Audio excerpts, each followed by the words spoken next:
Hi everyone, my name is Abhiraj Garakapati. Welcome to my YouTube channel Amazing Abhi.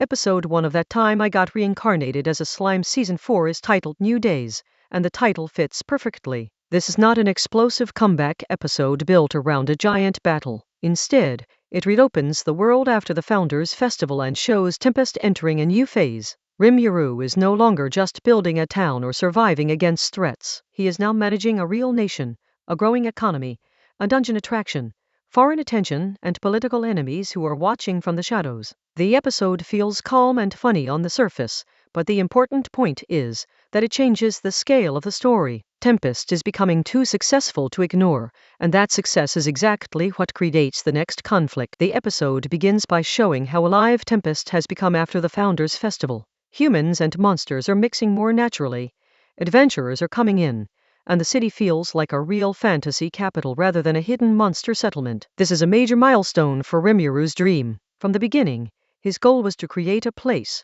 where different races could coexist without fear. Episode 1 shows that dream starting to work, but the episode also makes one thing clear: success brings new problems. More visitors mean more expectations. More attention means more risk. And the bigger Tempest becomes, the harder it is for Rimuru to quietly solve every problem by himself. Rimuru's first major mood in this episode is surprisingly relaxed. He watches Tempest from above and thinks about future projects, including transport, city expansion, tourism, and dungeon-related attractions. This is classic slime world building. Instead of only asking who is stronger, the episode asks how a magical nation actually grows. Rimuru is thinking like a ruler, but also like someone who still loves fun ideas. The Magic Train Station idea, the dungeon business, and the fantasy city development all show that Tempest is becoming a true hub of culture, trade, entertainment, and power. This is why the episode's slower pacing matters. It is showing the machinery of Rimuru's nation coming to life. The comedy side comes through Shuna,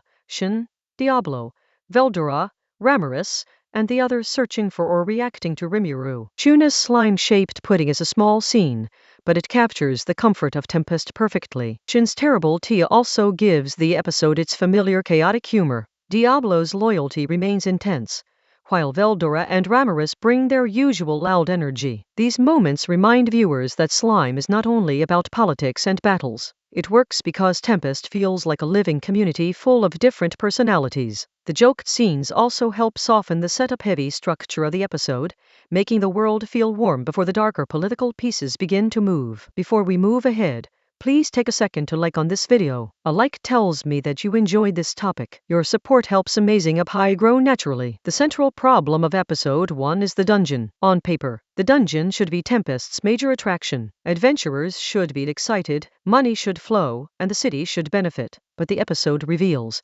that things are not going smoothly because the dungeon is too difficult and frustrating for many challengers. This is a funny but smart problem. Rimuru has created something amazing, but amazing does not automatically mean user-friendly. The dungeon needs structure, accessibility, rewards, and a better experience for ordinary adventurers. This turns the episode into a fantasy version of product improvement. Rimuru and his team are not just fighting enemies. They are learning how to run a sustainable business. A memorable part of the episode is the school scene with Hinata. Seeing Hinata teach in Tempest gives the season a sense of reconciliation after the tension of the previous season. Her presence shows that the relationship between Tempest and the Western Holy Church has changed. But she is still Hinata, which means Rimuru does not get to act casually in her class. When Rimuru is thrown out or pushed aside, it becomes a funny reminder that even a demon lord can still be treated like a problem student. This scene is useful because it balances comedy with diplomacy. It shows that old enemies becoming allies does not mean everyone suddenly becomes soft or easygoing. The dungeon discussion becomes one of the episode's best world-building scenes.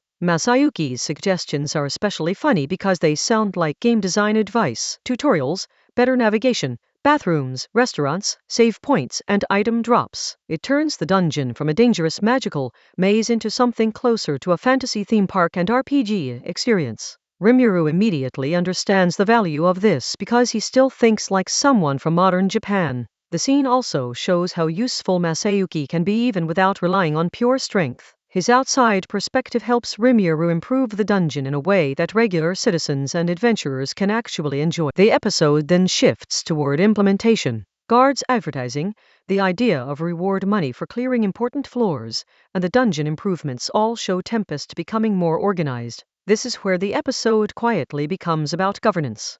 Rimuru is not only a powerful demon lord, he is a leader building systems. A dungeon can create jobs, tourism, trade, and international attention, but only if it is managed properly. That is why episode 1 may feel like a business meeting at times, but those meetings matter. They show that Tempest's strength is not just magic. Tempest's real strength is that Rimuru keeps combining fantasy power with practical planning. While Tempest is busy improving itself, the episode cuts to Yuuki and the moderate Harlequin alliance. This is where the tone becomes more suspicious. Yuuki realizes that directly moving against Rimuru has become difficult because Rimuru is already watching him closely. So instead of rushing into open conflict, Yuuki chooses a more careful path. This scene is important because it tells us the season's threat will not only come from monsters or armies, it will come from political calculation, hidden motives, and people who understand that Rimuru is too dangerous to challenge carelessly. The episode uses Yuuki to remind viewers that the real game is being played behind the scenes. Diablo also gets an important setup moment.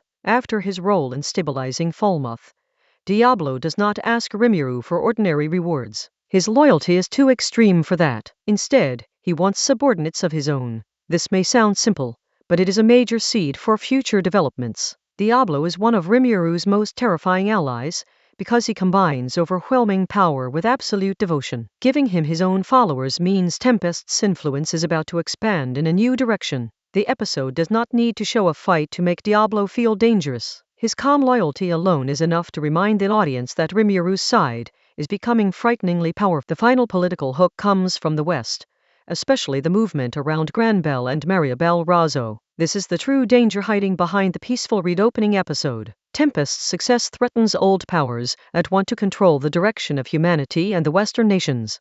Rimuru wants coexistence. His enemies believe control is the safer path. That ideological difference is what pushes the new arc forward. Episode 1 does not fully explode this conflict yet, but it clearly places the pieces on the board. Tempest is growing, Rimuru is suspicious of Yuuki, Diablo is preparing his own side, and the Razzos are beginning to move. The season has officially started its political chess game. As a review, episode 1 is a solid re-entry episode rather than a spectacular premiere. Its strengths are the world building, comedy, dungeon management, and political setup. The episode does a good job reminding us why Tempest is special.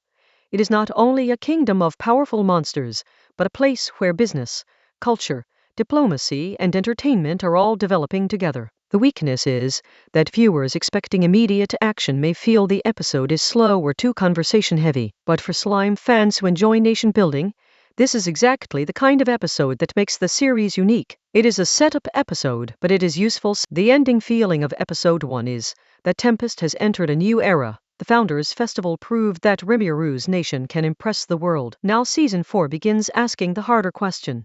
What happens when that success threatens powerful people outside Tempest? The dungeon comedy gives the episode fun energy, but the Yuuki and Razzo scenes make the future feel dangerous. This is why episode 1 works as a launch point. It does not need to defeat a villain yet. It only needs to show that the board has changed. Tempest is now too big to ignore, Rimuru is too influential to leave alone, and the next war may begin not with swords, but with politics, greed, and fear. If you enjoyed this video, please hit the like button and subscribe to Amazing Up High. Subscribing makes sure you do not miss the next video, and it gives me motivation to keep improving the quality of every upload. Thank you for being here, and I will see you in the next one.